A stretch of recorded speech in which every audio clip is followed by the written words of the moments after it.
by show of hands. And less than 2, anybody? People outside. So yeah, I thought it's it would be a good idea to have folks that have done it, been successful, have been doing it for a very long time, or folks that have advised independent sponsors that have built a firm. So really excited to get started. So for those who don't know me, I'm Sylvie Guitar. I'm a partner of a firm called Citric Procurement. We actually took on a private equity investor a year ago. So we are a portfolio company of a private equity firm, and we operate under what we call an alternative practice structure. So we have a accounting firm, audit firm, and then we have a separate advisory tax firm. I lead the transaction advisory group, so all I do is due diligence work on behalf of independent sponsors and private equity firms. And a couple of my partners here that you can say hello to. And we do a lot of work for independent sponsors. We've done work for independent sponsors for over 15 years. We completed 140 transactions last year. We're probably going to do about 180 this year. About a third is with independent sponsors. It's really a big part of our practice. We love working with independent sponsors. You may be familiar with our survey that we do. We actually launched our first one 5 years ago. We're about to launch our 2022-2023 survey, so very excited about that. But let's introduce our panelists. Jabbar, you want to start? Sure. Good morning, everybody. My name is Jabbar Abdi. I'm managing partner of Sidereal Capital. It's a lower middle market focused independent sponsor located just outside New York City in Summit, New Jersey. It's myself and 3 partners, and we focus exclusively on manufacturing and services companies, but within that focus on founder and family-owned businesses, as I'm sure many of you are as well, where we try and be the first institutional capital in the door.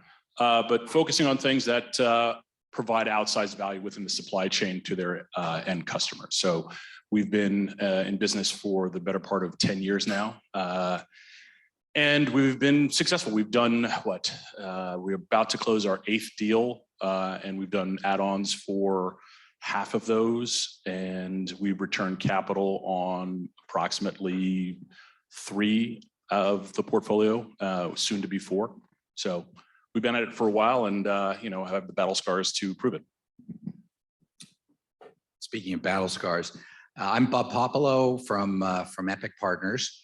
We're an independent sponsor based here in New York, and we focus exclusively on education and training related businesses. So anything that's related to education, schools, educational software, early education, childcare, corporate training. If it looks, tastes, or smells like education, it's an area that we could conceivably be interested in. We've been in business since 2001, I think, which is our now 21st year, and long before a conference like this, not sure that the independent sponsor, in fact, I know independent sponsor didn't exist as a category 21 years ago. So we really sort of ham and egged it to this point. And pretty much the way we conduct our business and have built our brand is we're doing the same thing now that we were 20 years ago, for better or for worse. And I hope you find our experience in both the battle scars and the mistakes, as well as maybe some of the successes, instructive. I'm John Gilson. I'm from Holland and Knight. I co-run our independent sponsor practice with my partners, Mike Miller and Kevin Christmas, who are also here. Our team represents independent sponsors from the moment they decide to become an independent sponsor or don't yet realize that they're an independent sponsor, through the first deal they do, representing their portfolio, their platform, and up to the point where they've gone and raised a fund or exited or have retired, which is always my story. Our team's about 50 lawyers doing independent sponsor deals on a regular basis. We also represent minority equity investors, we represent lenders, and we represent family offices who are themselves pseudo-independent sponsors. So really up and down the spectrum, we represent almost anybody that would be involved in an independent sponsor deal. So. Max Tesoro with Acquaid Capital. We're an independent sponsor headquartered in Chicago. The founding partner started the company in 2005. We execute a sector-focused, leader-led strategy. So we have a few sectors that we invest in. Each one of them is led by an industry icon. So our partners are individuals that have spent decades of their careers in very senior operating roles prior to transitioning into private equity. We support them with a 5-person transaction team. So we have five folks on our investment team who are all sort of classically trained private equity professionals that provide support to our sector leaders. And we also have a partner I've worked with for 22 years who leads our talent assessment and talent acquisition function. So we're investing in the lower end of the middle market. We define that as businesses between 4 and 15 million of EBITDA. They've all been founder-built businesses. So there's sort of transition from investing in a family-run business to a professionally managed business. And the whole people component is something that we actually place a lot of emphasis on and take quite seriously. We literally yesterday completed our 20th platform investment, along with more than three dozen add-ons. So we're very comfortable executing a buy and build strategy. All right, fantastic. So, what's really exciting about this group is we have people that found firms, and you actually make that decision. I mean, the panel before us talked about it. It's hard, but you make the decision to be all in and figure out what you want to do. And one of the critical questions is, what are we going to stand for, and how do you establish that brand in the marketplace? So I wanted to talk about Bob first and start with Bob, because you've been doing this for a very long time. How did you say, Epic Partners, we do education, like how did that get started? Yeah, I would say it's the reality is I would love to tell you I saw all sorts of huge macro trends and the importance of private capital and disciplining. It was pure dumb luck, is the answer. I had been a career investment banker with several of the Wall Street firms, merger and acquisition banker, and like a lot of M&A bankers wanted to be a principal. And so I found a firm, a funded private equity firm that focused on education and training.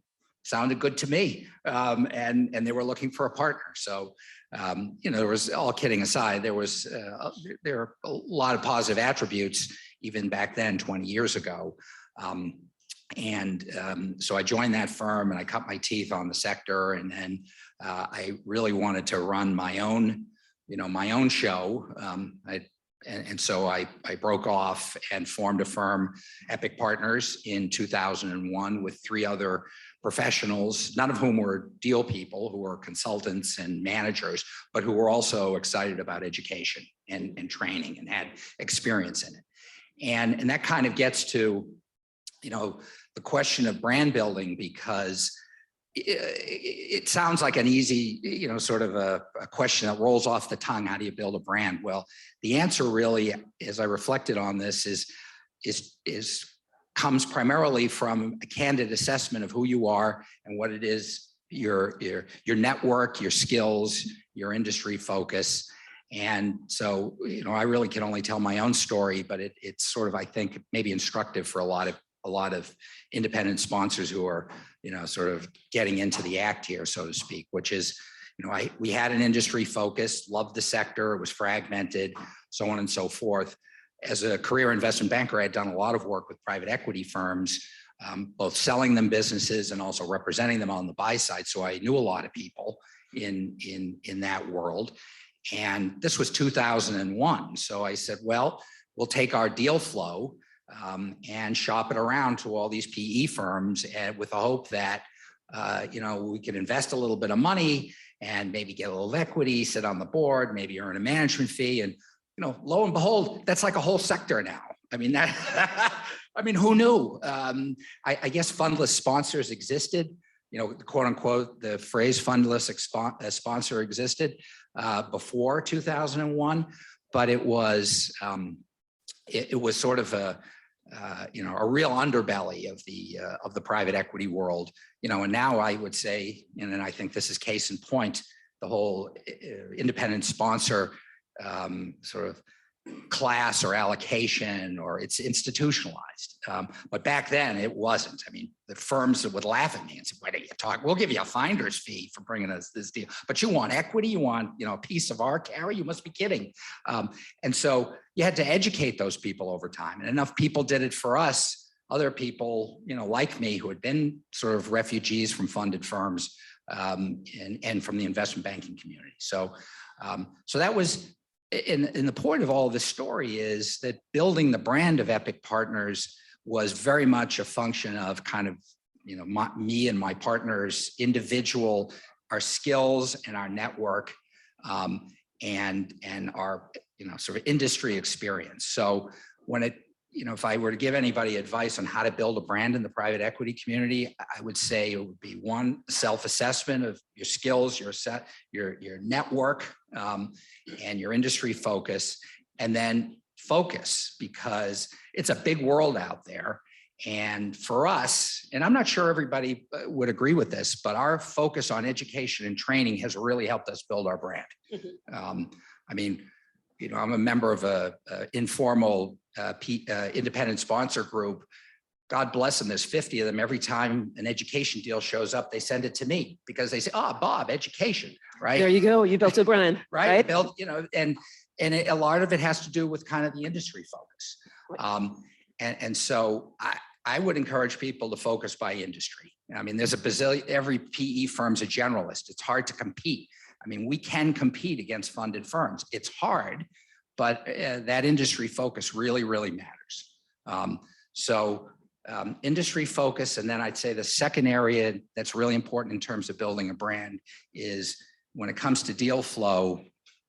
One of the big mistakes that we made early on, and probably a function of my, major bracket firm investment banking experience, is that, we talked to all the big firms, the standard boogeyman of this type, Harris Williams. I hope there's no one from Harris Williams. I hope there's no one from Harris Not on the Williams list. here. But those firms where they talk to 300 of their closest friends for every deal, and it's hard to compete. We talk to too many of those people.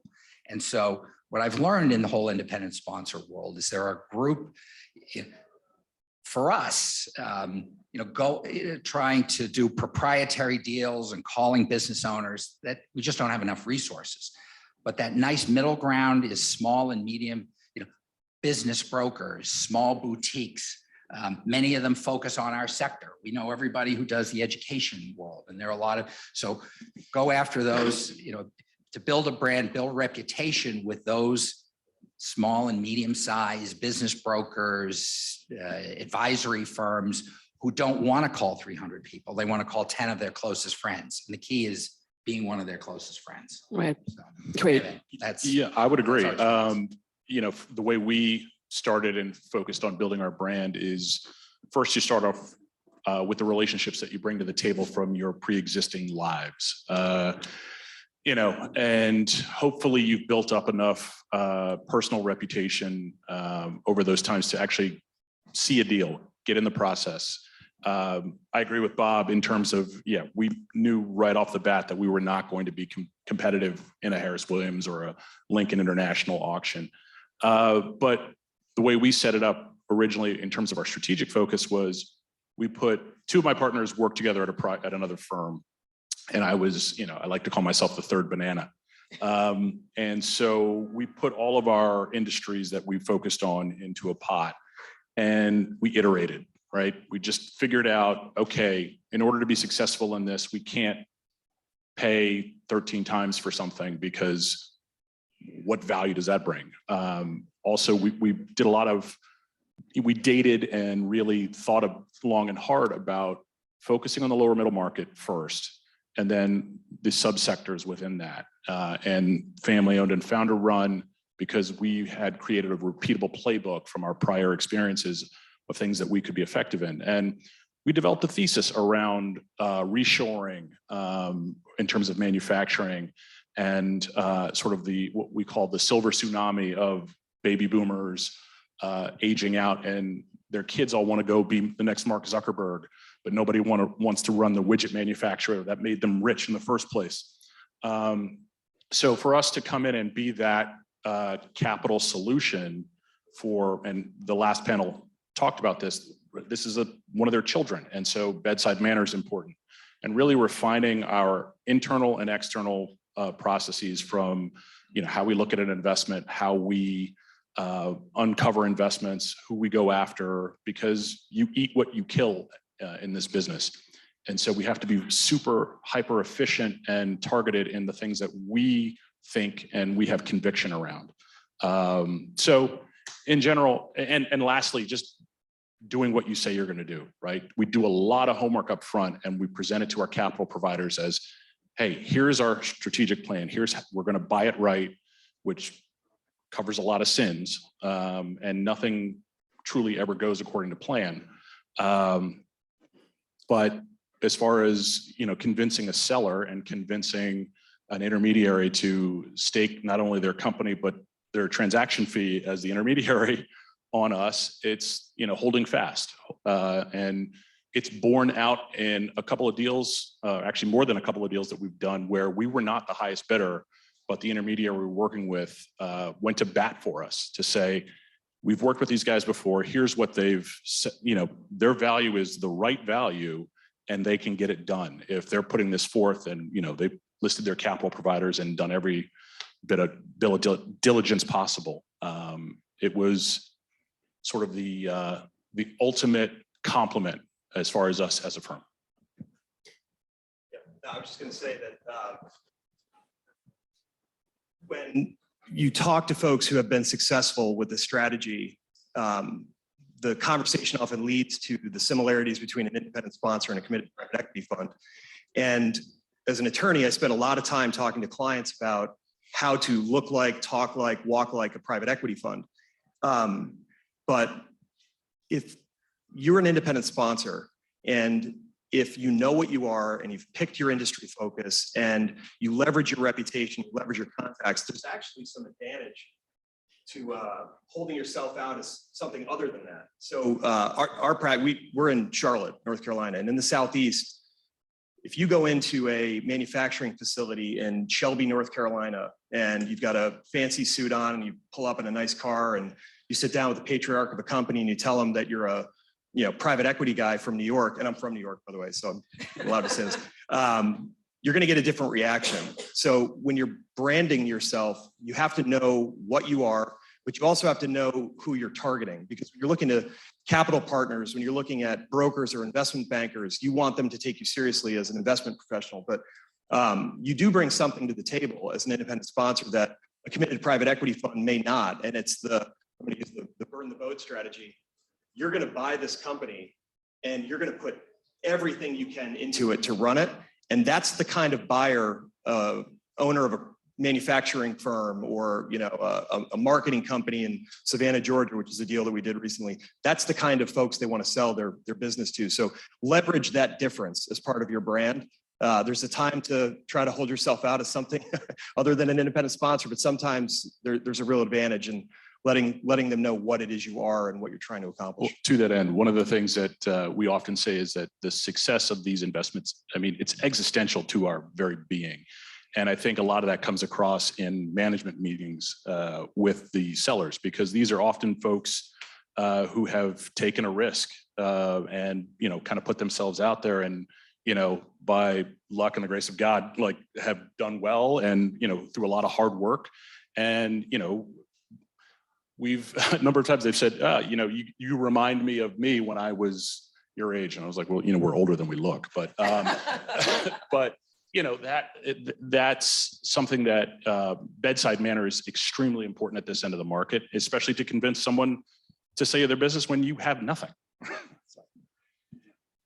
Maybe to build on that, I think to underscore the point, again, our focus is really on aligning with operating individuals who bring extraordinarily deep, relevant domain expertise. That's the starting point. So we really execute a people-first strategy. It all starts with sort of betting on the right jockey, so to speak. And then we spend a lot of time working with that executive to develop an investment thesis. So we're very strategic and purposeful in terms of the types of businesses that we're looking to invest in. It was a stage gate process. That's a second stage gate, third stage gate. Once we know what we're looking for, we have really developed, I think, and really honed a pretty rigorous deal flow process. Out of the, gosh, more than 40 investments we've made, 2/3 of them have in fact been proprietary deals. And when I say proprietary, I mean literally proprietary, no banker, no advisor, no SIM. It's us doing outreach to business owners, but we've got a perspective because we're really viewed more as a strategic investor than a pure financial buyer. And that really helps to cut through a lot of the noise and differentiate us.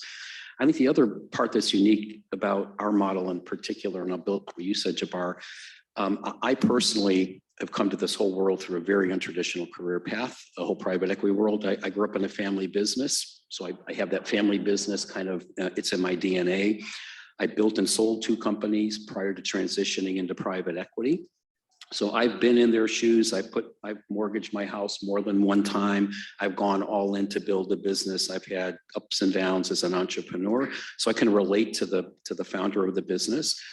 Our partners, the deal that we just closed was a specialty ingredient company. We partnered with the former, he was a number 3 executive at Hormel. So we spent 34 years at Hormel, reported right to the CEO. He ran their entire specialty ingredients business, so over a $2 billion P&L. So he brings just a tremendous amount of gravitas and credibility to the business owners that we're talking to. So really, to your point, we're not a private equity firm showing up just to deploy capital with deep expertise as a financial engineer or financial expertise. We have that. So we kind of have the trifecta, right? We've got a deal team that's as credible as any middle market private equity fund. We've got sector leaders who bring decades of extraordinarily deep, relevant domain experience that can speak their language and are really viewed as a strategic resource and strategic asset to that portfolio company and to that founder. And these are folks who invest a meaningful amount of their own personal capital in the company that we invest in. They serve as the executive chair of the board. So it's a very active governance role, and that's viewed very positively by the businesses that we're investing in. And then I bring another perspective, having kind of been there and done it and been in their shoes as an entrepreneur. And that's how we've gone about building our brand. So the businesses that we've invested in, what we find is it's almost an unlevel playing field when we find the right situation. And for us, the right situation is a business owner who genuinely is looking for a business partner, not just looking to create liquidity, get every nickel off the table and transition out of the company. But they have a strong desire to reinvest back into the capital structure. They fundamentally believe the business's best days are ahead of it, not behind them. And they want to participate in that future value creation. But they're soon enough to recognize that the company is under-resourced and the company needs additional experience and resources to really break through the next threshold. And as a result, they place a real premium on again, the intellectual capital that we're bringing, not just the financial capital. Yeah, I agree with that completely. And the other thing is what I find is very similarly, not only de-risking for the selling shareholder, but also the big pain point oftentimes is they're tired of dealing with the day-to-day minutia of employees and they're not being necessarily singular of focus on the goal and strategy, and it's the hassle of it. And so many times we say, okay, look, not only we're going to de-risk this for you, but we will, elevate someone who's there or put someone in place where we can take a lot of this off your plate and you can focus on strategy, or you can focus on corporate development, or, all the stuff that you love doing and what got you into this in the first place without, and relieve you of a lot of the hassles of actual management of the day-to-day. And it resonates. So. That was great. Let's talk about, how you build a team. And, Max, you probably are one of the largest independent sponsor firms in the US. So how did you get there? Because you have a team of 8 people. How did you get from when you started to today? And who did you hire and why? Plug. Everything's hard. And it was really incremental, right? So when I started Akoya, the first person I brought over was Liz Dominic. So Mhm. my previous experience, I had spent 20 years in the retained executive search industry. I built a search firm, sold the search firm, and then I ran our global private equity practice for about 10 years, which meant that we served private equity firms around the globe, helping them build out their operating companies and portfolio companies, mostly at the C-suite. One of the key people that I trained and developed along the way, when I left and transitioned into private equity, I brought, her name's Liz Dominic, I brought Liz on board because again, it's a people first strategy. So Liz and I we've worked together now for 23 years. So there was a deep amount of trust. She really believed in the vision, and Liz was willing to make some personal trade-offs in terms of compensation for equity. That's really where it started. And then we cobbled it together. We got our first deal completed. I took the proceeds and reinvested it back into the company to hire our first deal professional. Got the second deal done, took those proceeds, reinvested back in to slowly begin to kind of build out the team. Our sector leaders is interesting. So again, these are rock stars. These are folks that don't need a paycheck. These are individuals who have created a significant amount of wealth throughout their careers. So they're not working for a paycheck, they're working for the upside. And in a way, there's intrinsic value associated with what they're doing, right? They get to coach and mentor and share, really be a resource. So we structured deals with our sector leaders. We pay them a stipend. So there's some skin in the game, but there's a sharing of all of our economics. So closing fees, monitoring fees, and carried interest. And that's really what they're playing for. So, our strategy has been, I've really wanted to build a firm. I wasn't interested in just doing a deal or 2 deals or 3 deals. I really had a desire to build an organization that had long-term sustainability. We now have 16 people. We've made another meaningful investment, a gentleman in the room, Peter Braxton. Peter's focused on all of our kind of outreach to our capital partners. So we'll talk more about that, but our capital is typically coming from family offices, high net worth individuals. We've made a strategic decision not to raise a fund. We're very clear, we have no desire to raise a commingled fund. We like our independence, we like the flexibility, and we've been very fortunate that we've been able to curate a number of relationships with ultra high net worth individuals. And Peter's done an amazing job helping us expand that and bring more families into our world. So that's how we've gone about it. Yeah, great. 16, not 8. Who wants to, which is really, when you think about it, really impressive. Who wants to spend a couple of minutes before we get to the next topic? Yeah, that's the hardest thing for us to solve for, or has been, primarily because there's a certain entrepreneurial risk that comes with this. So I've heard the term bandied about earlier, burn the boats. And so it's the 3 partners. But one of the things that we have been loath to do is, to look at I'm just going to 25-year-old in the face and say, stick with me, kid. All right. When there are other options available to them. So we are doing everything from, sourcing, modeling. We do an extensive amount of work in terms of building a deck with a thesis to then provide to our capital providers along the way. So that has been sort of the hardest part, especially now as we've been successful, the deals are coming faster and more furious. And now we need to better leverage our time. And quite honestly, I'm too old to be doing this anymore in terms of modeling and, you're doing everything. So the CFO, right? We laugh that one of our other partners is the head of HR, but there are just the 3 of us. So this is the part where we are now at an inflection point in our growth. We've been lucky enough to rely on summer interns who are looking to get private equity experience. But I think now we are moving to add some staff to our organization. Actually, sort of a contrasting point of view or contrasting experience. I mean, one of the nice things about being an independent sponsor is you can be successful without a team, believe it or not. There are, I mean, my firm, we have been up to 5 people in the past.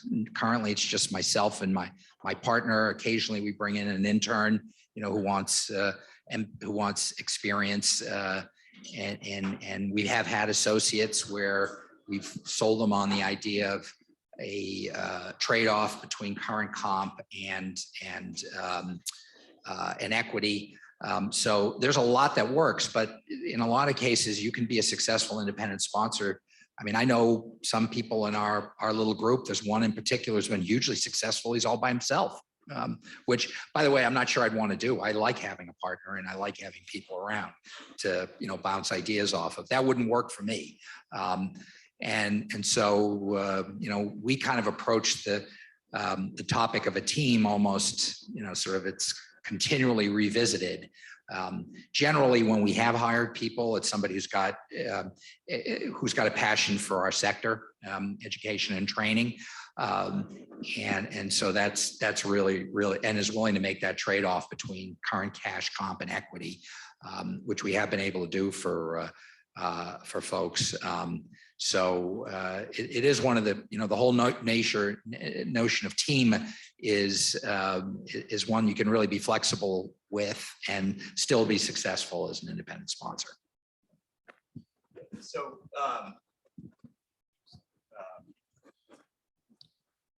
one of the things that I've seen, you know, we represent a number of different independent sponsors. There's no right answer to any of this. And I was actually just thinking, I was about to say, don't do this alone, but because the folks that we represent who have done it alone, it's been more challenging. And this is, you've heard a number of people say today that this is one of the hardest things that you can do. And it's nice to have somebody who's along for the ride with you. But, you know, oftentimes independent sponsor groups are just starting out. It's 2 individuals.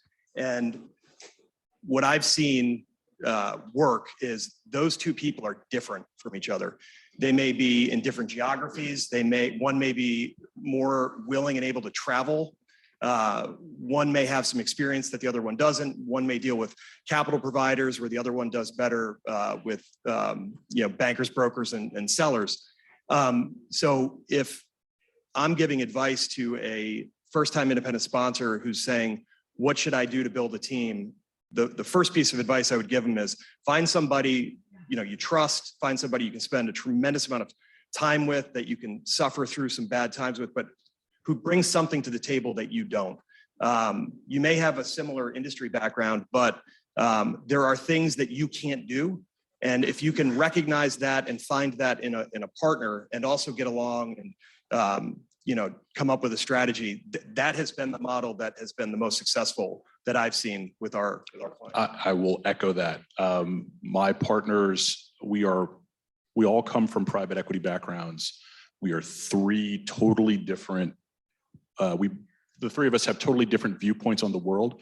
But what we've built is a culture where we can iterate and we can disagree and we can challenge each other on certain things and no one gets offended. In fact, we don't take ourselves that seriously internally and we can just, you know, hammer each other fun and make it great, but really with the focus on making the best investment decision possible. And I think that's imperative. I've been in funded private equity firms where that did not exist and it was the downfall of the firm. But more importantly, you need to make sure these folks that you partner with, that their partners are all in. Because if you've got someone on the back end who's like, when are we getting money? And you know, they're hammering them on what, okay, how is this going to work? We have kids in private school, we got a mortgage, we got this, right? That's important because that's when people bail out. When they're like, okay, I'm going to go find a paying gig. I think having the person behind the curtain be invested as well is of tantamount importance. Yeah, I want to sort of underscore a couple of those points. I mean, I agree that doing it by yourself, I wouldn't do it. And I never have. I've always had a partner, and the idea of complementary skills or mindset has, in my own experience, has really worked well. In my current partnership, my partner is a former CEO, a COO of a couple of education companies. He's a personal friend, somebody I've been, hanging out with for years, for 30 years, former investment banking client. But he has a real operating mindset that he brings to the deals. And I'm the financial guy, the transaction guy. So our skills are very complementary. And so that really helps. But the one other thing, though, in a partnership, and this is true for any partnership, not just as an independent sponsor, from a financial point of view, the partners have to be in a similar position from, a risk tolerance. What is it, the economics that they're trying to achieve?